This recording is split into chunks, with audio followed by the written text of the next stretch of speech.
Hello, my dear UPSC aspirants. I hope you all are doing well, and I welcome you all to today's editorial analysis, where we break down important editorials from The Hindu and Indian Express. आज का editorial analysis start करने से पहले I would like to discuss about one important event for the UPSC community जो कि कल हुआ. So yesterday we saw कि prelims 2025 का result was out and few of my students did qualify it which really made me happy. However, काफी students थे जिनका नहीं भी हुआ and that also made me sad as well. तो कल दोनों तरह के इमोशंस मैंने फील किए. बट मैं ये कहना चाहूंगी जिन लोगों का क्वालिफाई हो गया है डेफिनेटली उनको तो मेंस के लिए काम करना ही है. बट जिनका नहीं क्वालिफाई हुआ है आई नो आप लोग काफी ज्यादा डिसहार्टेंड हैं, काफी ज्यादा डिसअपॉइंटेड है. इनफैक्ट अपनी यूपीएससी प्रिपरेशन में काफी बच्चों ने मुझे कॉल भी किया एंड दे आस्क्ड मी कि आपके साथ ऐसा हुआ तो आपने क्या किया.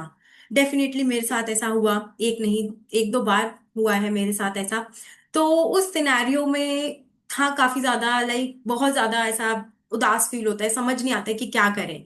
लाइक यस्टरडे यहाँ पर जैसे कि the place where I work, वहां पर भी एक मेंटोर है मेरे साथ, तो वो भी यही बोल रहे थे जब लाइक हमारे स्टूडेंट्स जिनका नहीं हुआ, जिन्होंने काफी मेहनत की पूरे पिछले एक साल से और हम उन्हें देख रहे हैं, तो हम दोनों यही डिस्कस कर रहे थे कि ये तो हमारे जैसा ही हो गया कि सब कुछ पढ़ के गए, इतनी मेहनत करके गए, फिर भी नहीं हुआ. तो वो इमोशन हम लोग काफी अच्छे से फील कर सकते हैं. बट इस सिनेरियो में करना क्या है, तो आप लोग क्या कीजिए कि you do what you want. ठीक है. सबसे पहले तो इट माइट बी कि या तो आप फर्स्ट अटेम्प्ट में होंगे, सेकंड अटेम्प्ट में होंगे, थर्ड अटेम्प्ट में होंगे. ठीक है. तो जो भी है आपका अटेम्प्ट है, फर्स्ट सेकंड थर्ड, अगर आपको फर्स्ट सेकंड अटेम्प्ट है, थर्ड अटेम्प्ट तक इस एग्जामिनेशन को पूरे डेडिकेशन से देना चाहिए. उसके बाद आई डेफिनेटली से कि एक आप बैकअप प्लान ढूंढ लीजिए. अब इसमें देखो, तो पहले तो अगर आप फर्स्ट अटेम्प्ट सेकंड अटेम्प्ट जिस भी अटेम्प्ट में है, पहले तो आप ये क्लियर करो कि आपको ये एग्जाम देना है या नहीं देना है, और देना है तो क्यों देना है. Your Y factor should be very strong. अब ठीक है, देना है ये क्लियर हो गया आपका. ठीक है. Now if you have to give this examination, definitely पिछले एक साल और इनफैक्ट पिछले 4-5 महीने से जिन भी स्टूडेंट्स को मैं मेंटोर कर रही हूँ या जितना मैं जानती हूँ उस हिसाब से मुझे पता है कि पिछले 4-5 महीने में आपने अपनी जी जान लगा दी है इस एग्जाम के लिए कि कैसे तो भी बस क्वालिफाई हो जाए. तो बहुत ज्यादा आप पिछले 4-5 महीने से बहुत ज्यादा आपको एकदम आप एग्जॉस्ट हो गए हो अब. ठीक है. तो प्रीलिम्स हो जाता है तो एक अलग एनर्जी आती है, that's a different thing. But in case अभी आपका प्रीलिम्स नहीं हुआ है तो वो एग्जॉशन ज्यादा फील होता है क्योंकि उसका रिवॉर्ड आपको नहीं मिल पाया जो आप एक्सपेक्ट कर रहे थे एग्जाम देने के बाद. तो आप क्या कीजिए कि आप अपने माइंड में थोड़ा सा क्लैरिटी लेकर आइए. आप रेस्ट कीजिए, रिलैक्स कीजिए. ठीक है. जो भी आपको करना अच्छा लगता है, जैसे कि मेरे केस में I am a very creative person. ठीक है. तो मुझे ड्राइंग करना, मुझे मंडाला आर्ट कुछ प्रोड्यूस करना मुझे अच्छा लगता है. ठीक है. तो मैं वो करती थी, या मुझे ट्रैवल करना अच्छा लगता था, सो आई यूज टू डू दैट. तो आप अगले 2 दिन 3 दिन 4 दिन जब तक आपका माइंड शांत नहीं हो जाता है, योर माइंड इज, अब इसमें एक महीना नहीं, okay, at max 1 week, 1 week तक आप अपने माइंड को काम करिए कि जब तक आपको शांति ना हो जाए कि now I am ready to study with full focus and consistency. तो ये एक हफ्ता आप थोड़ा सा रिलैक्स कर लीजिए, कहीं घूमने चले जाइए या कुछ भी जो भी आपकी हॉबी है, आपको जिम पसंद है, आपको मसल ट्रेनिंग पसंद है, वट एवर यू लाइक, आपको डांसिंग पसंद है, आप वो करें और अपने माइंड में क्लैरिटी लेकर आए. इसके बाद दोबारा से आप उस 2025 का आप पेपर पकड़िए, जीएस सीसेट जो भी, जहां आपको लग रहा है आपकी मिस्टेक हुई है उसको देखिए और बस उसको रेक्टिफाई करने पे अब हमें ध्यान देना है. जो भी स्टूडेंट्स मेरे अंडर मेंटोरशिप में हैं, डेफिनेटली उनके साथ मैं पूरा एनालिसिस आपका करूंगी और आपकी मिस्टेक्स पे वर्क करने की कोशिश करूंगी. और बाकी लोग जिनको अगर कुछ हेल्प चाहिए, आपको कोई गाइडेंस चाहिए, then you can connect on my Telegram channel UPSC with Nitya Pandey, जहां पर आपको इस एडिटोरियल एनालिसिस की पीडीएफ भी मिल जाएगी. तो लास्ट में मैं बस इतना ही बोलना चाहूंगी, for those who could not qualify the UPSC prelims 2025, हार नहीं माननी है और लगे रहना है. ठीक है. वो कंसिस्टेंसी ब्रेक नहीं करनी है. आपने ठाना है कि आपको कुछ अचीव करना है तो उसके लिए मेहनत करनी पड़ेगी. डिसहार्टन ठीक है, थोड़ा बहुत दुख होता है, मुझे भी हुआ था, बहुत सारे लोग आके कुछ कुछ बोल रहे थे ये नहीं कोई नहीं आगे फिर से करो, बट उस वक्त कुछ समझ नहीं आता है, वो खुद से ही दिमाग शांत होता है. तो आप उसको, मैं आप लोगों को टाइम दे रही हूँ कि आप लोग उसको शांत करिए. ठीक है. अपना आप लोग टाइम लीजिए and then come back to the preparation. दोबारा से और मेहनत करके और अच्छी तगड़ी तैयारी करके दोबारा से एग्जाम देंगे एंड डेफिनेटली जो भी बच्चे मेरे अंडर हैं मैं पूरी कोशिश करूंगी कि उनका लिस्ट में नाम लाने की अपनी साइड से मैं पूरा एफर्ट डालने का कोशिश करूंगी। सो लेट्स, बहुत सारी ज्ञान की बातें हो गई है आज। तो अभी स्टार्ट करते हैं आज का editorial analysis. So today I have picked up two topics. One is from the Hindu, दोनों ही इनफैक्ट द हिंदू से ही हैं। इंडियन एक्सप्रेस को मैंने गो थ्रू किया बट पता नहीं क्यों शायद मैं अपनी प्रिपरेशन के टाइम पे भी हमेशा द हिंदू पढ़ती थी। मेरा कुछ बायस सा हो गया है शायद द हिंदू के लिए, और मुझे उसके एडिटोरियल्स ही अच्छे लगते हैं। तो इधर पे दो एडिटोरियल्स हैं जिसमें एक तो आज क्या कहते हैं, ये वर्ल्ड डे है अगेंस्ट चाइल्ड लेबर, ठीक है। तो one editorial is on that about child labour. उसके हम स्टैटिस्टिक्स देखेंगे कि चाइल्ड लेबर कितनी प्रेवलेंट है इन इंडिया इंडिया में, what are the causes of child labour, इसके इम्प्लीकेशंस क्या होते हैं, क्या गवर्नमेंट ने कोई स्टेप्स लिए हैं या नहीं लिए हैं, and what can be the way forward, ठीक है। Apart from this another editorial is on India Canada relations. So India Canada relations, क्योंकि अभी हाल ही में हमारे honourable prime minister Modi ji G7 की विजिट के लिए कनाडा गए हुए हैं। और पास्ट में हमने देखा था कि अभी जस्टिन ट्रूडो जब वहां के प्राइम मिनिस्टर थे तो कनाडा के साथ हमारे रिलेशंस कुछ खास नहीं चल रहे थे। सो अब इस रीसेंट विजिट के साथ क्या चीजें अनफोल्ड हो सकती हैं, लेट्स डिस्कस।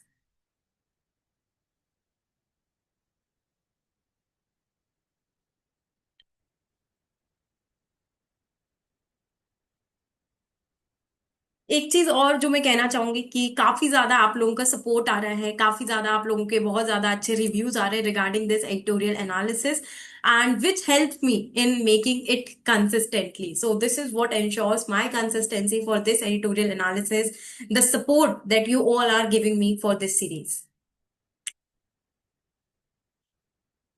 तो ये जो फर्स्ट एडिटोरियल है इसमें actually they have also talked about a model of Velpur जो कि आंध्र प्रदेश में है, जहां पर at one point of time child labour was very prevalent but they took certain measures due to which अब वहां पर वो चाइल्ड लेबर नहीं हो रही है। Okay, so in rest of the India also we can incorporate such models. सबसे पहले इस क्वेश्चन को समझते हैं। ओके, आप भी इसको लिखने की कोशिश कर सकते हैं। You can attach the answer in the comment section और on the Telegram channel UPSC with Nitya Pandey, जहां पर मैं आपके आंसर्स पर रिव्यू देने की लिए ट्राई करूंगी। चाइल्ड लेबर रिमेन्स अ persistent challenge despite legal safeguards, ठीक है। तो क्या बोल रही है ये लाइन, सिंपल इंग्लिश समझने की कोशिश किया करिए आप लोग। ओके, तो चाइल्ड लेबर एक परसिस्टेंट चैलेंज है, मतलब कंटिन्यूसली हम चाइल्ड लेबर की प्रॉब्लम फेस कर रहे हैं despite legal safeguards. Legal safeguards है, हमारे पास प्रॉपर लॉज है चाइल्ड लेबर से डील करने के लिए, still it is a challenge. In this context we need to examine the causes. Causes मतलब क्या कारण है चाइल्ड लेबर के, इसके क्या इम्प्लीकेशंस है, and what are the recent initiatives and also a way forward. सबसे पहले हम समझ लेते हैं कि चाइल्ड लेबर होती क्या है। आप लोग जनरली इस एडिटोरियल एनालिसिस में देखते होंगे कि मैं हमेशा कोई ऑथेंटिक डेफिनेशन लिखती हूँ। तो ऐसा नहीं है कि आप बस एक पैसिव रीडर है, आपने देख लिया आपने पढ़ लिया। I write the authentic definition to teach you also. In your answers you have to be authentic. अगर आप कोई आंसर लिख रहे हैं तो आप भी उसमें ऑथेंटिक डेफिनेशन डालें। It can be of UNDP, it can be of world bank, ठीक है, या फिर जैसे कि यहाँ पर इंटरनेशनल लेबर ऑर्गेनाइजेशन की। तो child labour is defined by ILO as work that deprive children of their childhood potential and dignity. तो चाइल्ड लेबर आईएलओ क्या बोल रहा है, एक ऐसा काम है जो कि बच्चों से उनका बचपन छीन लेता है, ठीक है, उनका पोटेंशियल छीन लेता है। पोटेंशियल जैसे कि कोई बच्चा है, हो सकता है वो बहुत अच्छा क्या कहते हैं बैडमिंटन खेलता हो सकता है वो बहुत अच्छा स्विमर हो सकता है वो बहुत अच्छी रिसर्च कर सकता हो, उसका साइंस में इंटरेस्ट हो, बट क्योंकि आप उस बच्चे को किसी चाय की दुकान पे लगा रखा है, साइकिल की दुकान पे लगा रखा है, वो बच्चा पढ़ नहीं पा रहा है। आपने उससे उसका पोटेंशियल छीन लिया है, उसकी डिग्निटी छीन लिया है। वो एक बच्चा है, उसको अपना बचपन एंजॉय करने दीजिए। और उस बच्चे की फिजिकल और मेंटल डेवलपमेंट के लिए भी सही नहीं है।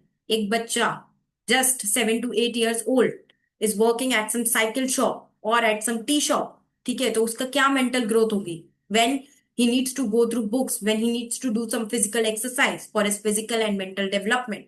उस टाइम पर आपने उसको काम पर लगा दिया है। जून 12 जो है वो ऑब्जर्व किया जाता है as the world day against child labour.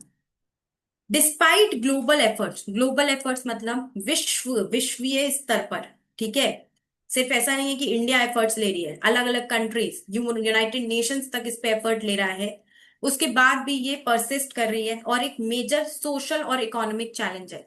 Social challenge कैसे है? इस बच्चे की हेल्थ पर इम्पैक्ट है, इस बच्चे की एजुकेशन पर इम्पैक्ट है, ये बच्चा आगे जाके क्राइम कर सकता है। Okay, so it is a social challenge. Economic challenge, it is an economic challenge because due to poverty people send their children to work rather than to schools etcetera.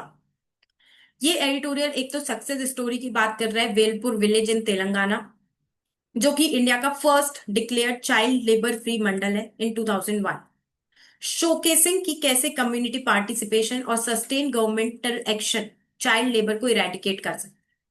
तो ये एडिटोरियल मेनली वेलपुर मॉडल की बात कर रहा है, ठीक है, जो कि चाइल्ड लेबर फ्री मंडल बन चुका है 2001 में ही। ये बता रहा है कि कैसे अगर प्रॉपर गवर्नमेंटल एक्शन होगा और कम्युनिटी पार्टिसिपेशन होगा तो हम चाइल्ड लेबर से डील कर सकते हैं। Now let us discuss the extent of child labour in India. Extent मतलब किस हद तक चाइल्ड लेबर प्रेवलेंट है। अभी हमारे पास जो लेटेस्ट सेंसस है वो 2011 का है। सेंसस, नया सेंसस के लिए तैयारियां शुरू हो गई हैं, 2027 तक इट विल बी अप। इस तरह से पूरा डेटा याद करने की आपको जरूरत नहीं है, 43.53, यू कैन जस्ट रिमेंबर कि अराउंड 40 लाख भी आप याद करोगे सफिशियंट है। चीजों को कॉम्प्लेक्स नहीं बनाना है, सिंपल बनाना है, ठीक है। अराउंड 43 लाख चिल्ड्रन जो है वो चाइल्ड लेबर में एंगेज्ड है सेंसस 2011 के हिसाब से। अब ये नंबर बढ़ गया है कि कम हो गया है, लेट्स सी।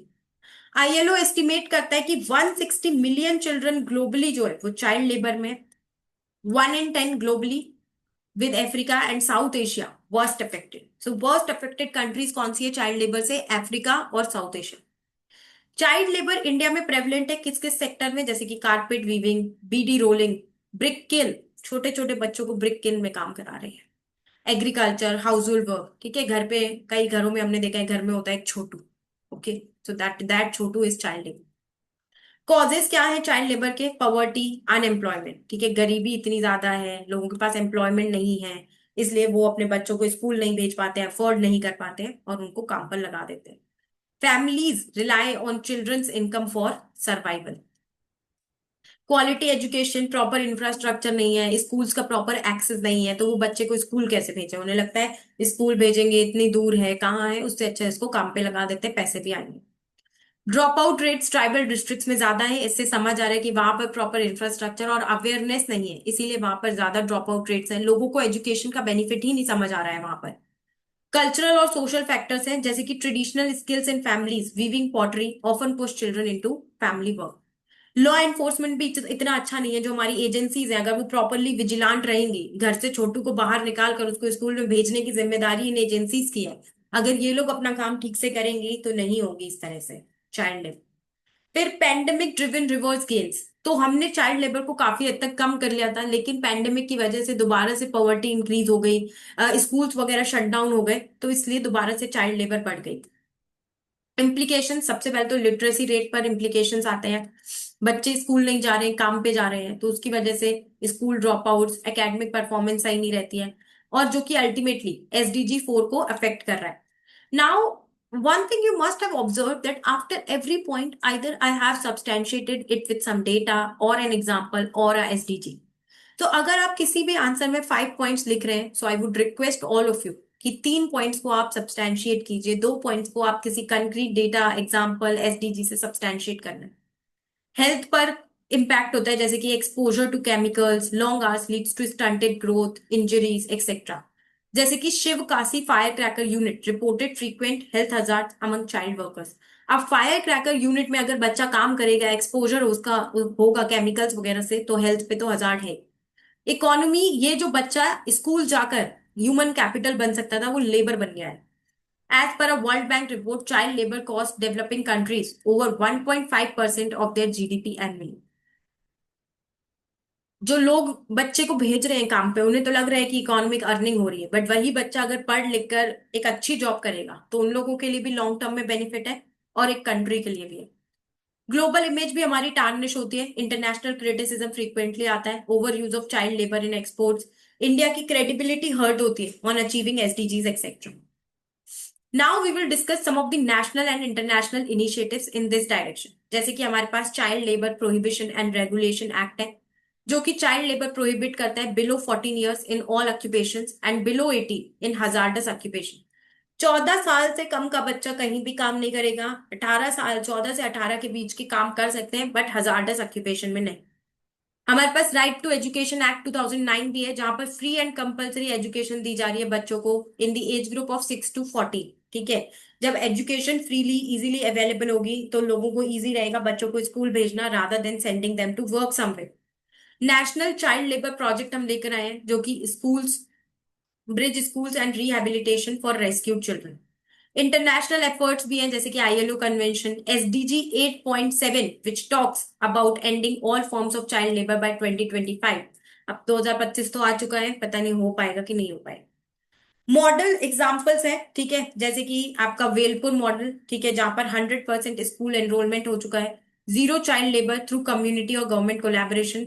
साथ में कैलाश सत्यार्थी का बचपन बचाओ आंदोलन है, जिसके अंडर 1 लाख बच्चों को रेस्क्यू किया जा चुका है from exploitative child labour practices. Way forward क्या क्या है, जो चैलेंजेस होते हैं उसको ऑपोजिट ही वे फॉरवर्ड होता है, जैसे कि enforcement mechanism, proper technology, penalties लगा सकते हैं। अगर कोई चाइल्ड लेबर एम्प्लॉय कर रहा है उसके ऊपर पेनल्टी लगा सकते हैं हम। कम्युनिटी पार्टिसिपेशन बढ़ाना है, जितने ज्यादा लोगों में अवेयरनेस होगी, लोग जितने ज्यादा विजिलांट होंगे उतना अच्छा रहेगा। अब देखो, एजेंसी तो हर जगह नहीं पहुंच सकती है कि कहाँ कहाँ चाइल्ड लेबर हो रहा है, बट उसकी जगह अगर सपोज कीजिए मैं एक अवेयर सिटीजन हूँ, मुझे I see somewhere child labour happening, I can call the agencies and tell them. So that is what we mean by community participation. Skill development करना है उस बच्चे का, रिहैबिलिटेट करना है, एजुकेशनल एक्सेस को बढ़ाइए, प्रॉपर इंफ्रास्ट्रक्चर दीजिए। पार्लियामेंट्री एंड इंस्टीट्यूशनल ओवरसाइट, तो पार्लियामेंट्री कमिटी ऑन लेबर की रिकमेंडेशंस हम लगा सकते हैं, जो stricter audits, incentivising child labour free zone, जो चाइल्ड लेबर फ्री जोन है उनको इंसेंटिव दो आप कुछ, तभी तो जो इंडस्ट्रीज चाइल्ड लेबर नहीं लाइक एम्प्लॉय करेंगी उनको कुछ इंसेंटिव मिलेगा, तो that can motivate them. Okay. Public private partnerships कर सकते हैं हम, जहां पर इंडस्ट्रीज को हम बोलें कि वो खुद ही सप्लाई चेन्स को रेगुलेट करें, और zero child labour in operation. Ultimately अगर हम चाइल्ड लेबर पे वर्क करेंगे, sorry, like if we will work towards reducing child labor, then it will help us in achieving our SDG goal 8.7. Now let us discuss the next topic, which is India Canada relation. So recently हमारे prime minister जी Canada गए हुए हैं for the G7 summit, ठीक है, जहां पर Canadian prime minister mark Carney ने उनको इनवाइट किया है। आप सभी को पता होगा कि इंडिया G7 का मेंबर नहीं है, लेकिन जब उसको इनवाइट किया जाता है तो इंडिया जाता है। This presents a potential thaw in strained India-Canada relations and offers a diplomatic window। तो क्योंकि कैनेडियन प्राइम मिनिस्टर ने खुद ही Indian prime minister prime Modi ji को इनवाइट किया है वहां पर, तो इस टाइम पर हो सकता है कि जो इंडिया कनाडा टेंशन्स थी वो डी एस्केलेट हो जाए। अगर हम इसकी बैकग्राउंड की बात करें तो ट्रिगर पॉइंट था 2023 में, जहां पर farmer Canadian prime minister Justin Trudeau ने पब्लिकली अक्यूज किया था इंडियन एजेंट्स को involvement in the killing of Khalistani activist Hardeep Singh Nijjar. तो हरदीप सिंह निज्जर की डेथ हुई थी, okay, he was killed, and जिसके लिए प्राइम मिनिस्टर ट्रूडो ने डायरेक्टली बोल दिया कि ये इंडियन एजेंट्स का काम है। Okay. End of threatening Canadian nationals, फिर कनाडा के कैनेडियन और भी एलिगेशंस थे, जैसे कि senior Indian officials etcetera, home minister Amit Shah, इन सबको ये नेम कर रहे हैं ऐसे कि they were involved in the killing of this Khalistani activist. So that is why there was a strain in relations, diplomatic row भी हुआ था इसकी वजह से, जैसे कि reduced embassy staff, Canada suspended free trade agreement talks, visa services halt कर दी थी एक्सेट्रा। इस रिफ्ट के इम्प्लीकेशंस क्या कहते हैं, तो बायलेटरल ट्रेड और इन्वेस्टमेंट कम हो गया था, ठीक है, म्यूचुअल लॉस थे areas like education etcetera, people to people ties कम हो रहे थे, क्योंकि अगर वीजा ही नहीं मिलेगा तो लोग वहां पर जा नहीं पाएंगे तो आपस में इंटरेक्ट कैसे करेंगे। स्ट्रैटेजिक फॉल आउट भी था हमारा इस डिप्लोमेटिक डिस्कॉर्ड की वजह से, इंडिया की इमेज अफेक्ट हो रही थी नॉर्थ अमेरिका में।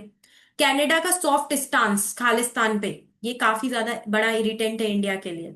रीसेंट डेवलपमेंट्स में अगर हम देखें तो इनविटेशन आया एक तो प्राइम मिनिस्टर ऑफ कनाडा की तरफ से कि G7 समिट इंडिया अटेंड करे। लॉ एनफोर्समेंट डायलॉग हो रहे हैं, जहां पर address issues like Nijjar case etcetera, Khalistani threats, और रिटर्न ऑफ डिप्लोमेट्स भी प्रपोज किया गया है। ये क्यों मैटर करता है इंडिया की फॉरेन पॉलिसी के लिए, क्योंकि इंडिया खुद को प्रोजेक्ट कर रहा है as a responsible global power, specially as a part of G7 outreach. Summit diplomacy एक अपॉर्चुनिटी हो सकती है इंडिया के लिए, ताकि दोबारा से इंडिया और कनाडा के बीच में रिलेशंस रीसेट हो जाए और कोऑपरेट करें अदर एरियाज में, जैसे कि trade, technology, diaspora. Strategic significance क्या है कनाडा की? तो Canada five eyes intelligence alliance का पार्ट है, that is why it is important. Critical minerals और एनर्जी का सोर्स है, और इंपॉर्टेंट डेस्टिनेशन है इंडियन स्टूडेंट्स और प्रोफेशनल्स के लिए। तो अगर कनाडा से हमारे रिलेशंस अच्छे रहेंगे तो ये सब एरियाज में हमें बेनिफिट हो सकता है। चैलेंजेस हैं जैसे कि कनाडा का domestic political pressure over free speech and Khalistan, और इंडिया के लेजिटिमेट कंसर्न। सो खालिस्तानी बेसिकली एक सेपरेटिस्ट मूवमेंट है पंजाब में, जो कि कनाडा के फॉर्मर प्राइम मिनिस्टर उसे सपोर्ट कर रहे थे। ओके, तो वो एक बड़ा कंसर्न था। अब आगे देखते हैं इसको कैसे डील करते हैं। वे फॉरवर्ड तो डिप्लोमेटिक डायलॉग होना चाहिए, एफटीए को लेकर दोबारा से टॉक्स होनी चाहिए, डायस्पोरा प्रोटेक्शन हमें प्रायोरिटाइज करना चाहिए, इंडो कैनेडियन कम्युनिटी के साथ एंगेज करें, लॉ एनफोर्समेंट डायलॉग और पब्लिक मैसेजिंग। लीडर्स जो हैं उन्हें एक दूसरे की पब्लिक इमेज के लिए कंसर्न शो करना चाहिए और रिस्पेक्टफुल मैसेजेस एक दूसरे के लिए करने चाहिए। नाउ यूपीएससी में ये इंपॉर्टेंट हो जाता है for your GS paper 2, which is in the topic of international relations. तो इंडिया कनाडा के जो रिलेशंस है वो डिप्लोमेटिक नादिर पे पहुंच चुके हैं रिसेंट ईयर्स में, और G7 समिट जो है वो एक अपॉर्चुनिटी दे रही है for resetting the ties again. यहाँ पर मैंने एक प्रैक्टिस क्वेश्चन दिया है on this topic so that you can write it. So the recent diplomatic thaw between India and Canada offers an opportunity to reset bilateral ties that have been strained due to political and security concerns. Discuss the key irritants and suggest measures. I would request all of you and I would be happy अगर आप लोग इसका answer लिखेंगे. So that was all about today's editorial analysis. I hope you all are finding this breakdown helpful. Thank you for watching this video and good luck everyone.